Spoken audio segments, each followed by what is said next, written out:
سورہ جن اس میں اللہ تعالیٰ نے جنات کی تبلیغ کا تذکرہ کیا ہے. ہوا یہ تھا کہ رسول اللہ صلی اللہ علیہ وسلم قرآن مجید کی تلاوت فرما رہے تھے تہجد میں. مسجد جن وہاں مکہ میں موجود بھی ہے. تو جنات کا ایک وفد وہاں سے گزرا. انہوں نے جب قرآن سنا تو بڑے حیران ہوئے. یہ تو بالکل ویسا کلام ہے جیسا موسیٰ علیہ السلام پر نازل ہوئی تھی تورات اور حضرت عیسیٰ پہ انجیل. یہ تو بالکل ویسا کلام ہے. ان کو اندازہ ہوا کہ یہ پیغمبر ہیں. وہ ہو سکتا ہے جن بھی پڑھے لکھے ہوں, یعنی اہل کتاب میں سے ہوں. تو وہ اچھا اس میں توحید کا بیان بھی تھا. تو وہ جنات جا کے اپنی قوم کو تبلیغ کرنے لگے. اچھا پھر ایک اور واقعہ یہ ہوا تھا کہ جنات جب آسمانوں پہ جاتے ہیں تو شہاب ثاقب کے ذریعے ان کا آسمانوں پہ داخلہ بند کر دیا گیا. تو یہ خبر بھی جنات میں پھیل گئی کہ پہلے ہم جاتے تھے کچھ نہیں ہوتا تھا, اب جانا روک دیا جا رہا ہے. یہ جو شہاب ثاقب ہوتے ہیں نا چنگاریاں, اس پہ سائنسدان اعتراض کرتے ہیں تو ویسی رگڑ لگنے سے وہ یعنی ستاروں کے ٹکڑے سیاروں کے ٹکڑے ٹوٹتے ہیں, رگڑ دگنے سے یہ ہوتا ہے. تو یہ کوئی اسلام کے منافی نہیں ہے. اللہ تعالیٰ کسی جن کو مار سکتے ہیں, اس کے فرشتے کسی جن کو مار سکتے ہیں اس کے ذریعے, رگڑ بھی لگے اور وہ جل بھی جائے اور جن بھی مر جائے. تو اس میں کون سا کوئی وہ ہمیں جن تھوڑی نظر آ رہا ہے, ہمیں تو وہ شہاب ثاقب جاتا ہوا نظر آ رہا ہے. اور یہ بھی ضروری نہیں ہے کہ جب بھی شہاب ثاقب ٹوٹے تو کوئی جن ہی مر رہا ہو, اس سے اتفاقی حادثہ بھی ہو سکتا ہے. یہ تو اسلام نے یہ نہیں کہا کہ جب بھی آسمان پہ آپ کو رگڑتا ہوا ستارے کا ٹکڑا نظر آئے گا تو وہ جن ہی ہے جس کے پیچھے جا رہا ہے. وہ بعض دفعہ ایسے ہوتا ہے کہ جنات کا تعاقب ہوتا ہے اس کے ذریعے. تو یہ نبی کے دور میں ہوا. اور اس کی دلیل یہ ہے کہ جب قرآن کی آیتیں نازل ہوئی نا کہ جنات نے کہا کہ ہم جب جاتے ہیں تو شہاب ثاقب آتا ہے, تو اس پر کسی مشرک نے اعتراض نہیں کیا کہ یہ تو پہلے بھی آ رہے تھے, اب تھوڑی آ رہے ہیں, کوئی نیا واقعہ تھوڑی ہے, یہ تو پہلے بھی آ رہے ہیں. تو جنات نے یہ کہا کہ ہم نے دیکھا کہ ہمارا اوپر داخلہ بھی کیا ہو گیا, منع ہو گیا. تو دنیا میں کوئی بڑا واقعہ ہوا, تو واقعہ انہوں نے دیکھا کہ بھائی یہ قرآن نازل ہو رہا ہے اور یہ کوئی دنیا میں نیا مذہب آیا ہے اور یہ پیغمبر ہیں. تو انہوں نے جا کے اپنی قوم کو تبلیغ کی, جس کا سورہ جن میں تذکرہ ہے. تو تبلیغ میں انہوں نے یہ الفاظ کیے کہ وَأَنَّا لَمَسْنَا السَّمَاءَ فَوَجَدْنَاهَا مُلِئَتْ حَرَسًا شَدِيدًا وَشُهُبًا. ہم پہلے کی طرح جب آسمانوں پہ جاتے ہیں تو ہم اس میں پہرے دیکھ رہے ہیں اور شہاب ہے, پتھر ہے جن سے ہمارا تعاقب ہو رہا ہے. تو یہ کچھ کام ہوا ہے. آگے کیا کہتے ہیں, اِنَّا لَا نَدْرِي, ہمیں نہیں پتا. یہ جو دنیا میں عجیب سا کام ہوا ہے نا, لا ندری, ہمیں معلوم نہیں ہے. اشر ارید بمن فی الارض, کہ جو لوگ زمین میں رہتے ہیں ان کے ساتھ برائی یعنی شر کا ارادہ کیا گیا ہے. ام اراد بہم ربہم رشدا, یا اہل زمین کے جو رب ہیں اس رب نے ان کے ساتھ خیر کا ارادہ کیا ہے. آپ کا آئی کیو لیول اگر اچھا ہوتا تو مزہ آ جاتا. ترجمے سے بات سمجھ میں آئی؟ وہ کیا کہہ رہے ہیں, ہمیں نہیں پتا یہ جو نیا واقعہ ہوا ہے, اہل زمین کے ساتھ برائی کا ارادہ کیا گیا ہے, پیسو وائس فعل مجہول, یا اللہ نے ان کے ساتھ خیر کا ارادہ کیا ہے. بھائی یہ بھی کہہ سکتے تھے کہ ہمیں نہیں پتا کہ اللہ نے ان کے ساتھ خیر کا ارادہ کیا یا شر کا ارادہ کیا ہے. شر اور خیر دونوں کی نسبت کس کی طرف کرتے, اللہ کی طرف, کہ پتہ نہیں اللہ اب انسانوں سے اچھا چاہ رہا ہے یا کوئی عذاب آنے والا ہے یا کوئی کچھ اچھا ہونے والا ہے, ہمیں نہیں پتا لیکن کچھ ہونے والا ہے. نہیں آ رہی بات؟ ارے بھائی جنات کو جب یہ واقعہ ہوا نا, اوپر جانا بند ہو گیا آسمانوں پہ, تو جن آ کے آپس میں گول میز کانفرنس بلائی. انہوں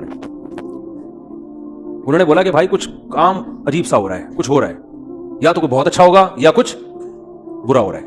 یعنی کچھ نہ کچھ تو ابھی کائنات میں نیا ہوگا, اس زمین پہ کچھ نیا ہوگا. بمن فی الارض, اہل زمین کے ساتھ کچھ نیا ہونے والا ہے. اب یہ نہیں پتا کہ اچھا ہونے والا ہے یا برا, تو یا تو دونوں میں اللہ کا نام نہ لیتے, یہ کہتے ہیں ہمیں نہیں پتا اچھا ہونے والا ہے یا برا ہونے والا, یا اگر اللہ کی طرف نسبت کرنی تھی تو یہ کہتے ہیں ہمیں نہیں پتا کہ اللہ اچھا کرے گا یا اللہ ان کے ساتھ کیا کرے گا, برا کرے گا. بھائی جو بھی کرے گا اللہ ہی کرے گا نا. یا تو اللہ کی طرف منسوب کرو اچھائی کو بھی اور برائی کو بھی, کہ ہمیں نہیں پتا کہ اللہ نے جو آسمان میں پہرے لگا دیے ہیں تو اب اللہ کا ارادہ ہے کہ اہل زمین کے ساتھ کچھ بہت اچھا کرے گا یا اللہ ان کو سزا دے گا, کوئی برا ہوگا ان کے ساتھ. لیکن جنات کا انداز دیکھو, وہ کہہ رہے ہیں جب برائی کی بات آئی تو اللہ کا نام درمیان سے غائب کر دیا. اشر اریدا, اریدا جو میرے تفسیر کے لیکچر سن رہے ہیں نا اسپیچز چینل پہ, ان کو پتا ہے اریدا اکریما کی طرح ہے, پیسو وائس, ارادہ کیا گیا ہے. کس نے کیا یہ نہیں بتا رہے, کیا تو اللہ نہیں ہے. برائی کا ارادہ کیا گیا ہے زمین والوں کے ساتھ یا اللہ نے اچھائی کا ارادہ کیا ہے. اب آئی سمجھ میں؟ اب بھی اگر نہیں سمجھا تو آئی کیو لیس لوگ ہیں آپ لوگ. پھر وہی پہلی ہے کہ وہ جو سیٹھ صاحب تھے نا, بے وقوف تھے, اپنے شاگرد سے کہہ رہے ہیں, اپنے ملازم سے, کہ ایسی پہلی پوچھ کہ اس کا جواب میں بتا سکوں, ورنہ بے عزتی ہو جائے گی نا. اور اگر نہیں بتایا نا میں نے اس پہلی کا جواب, تو میں تجھے چھوڑوں گا نہیں, تیری گردن اڑا دوں گا میں. اب پہلی پوچھ لیکن آسان, تاکہ میری عزت بھی ہو جائے کہ بھائی سیٹھ نے پہلی کا جواب دیا ہے, جواب دوں گا, عزت ہوگی, بھائی بڑے ذہین ہیں آپ. تو آہستہ سے اس کو کان میں کہہ دیا کہ ایسی پوچھنا کہ مجھے جواب اس کا آ بھی جائے, اتنی مشکل نہ ہو. اب یہ جو ملازم تھا نا, یہ گرو کہتے ہیں نا اس کو, گرو کہتے ہیں کہ چیلا کہتے ہیں, چیلا یا چیلا, بچہ بڑا ہوشیار ہے ماشاء اللہ, چیلا.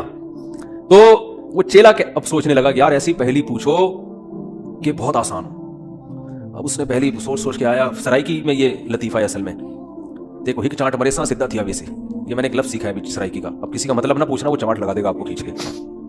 دیکھو ہک چانٹ مرے سا سدھا تھیا VC,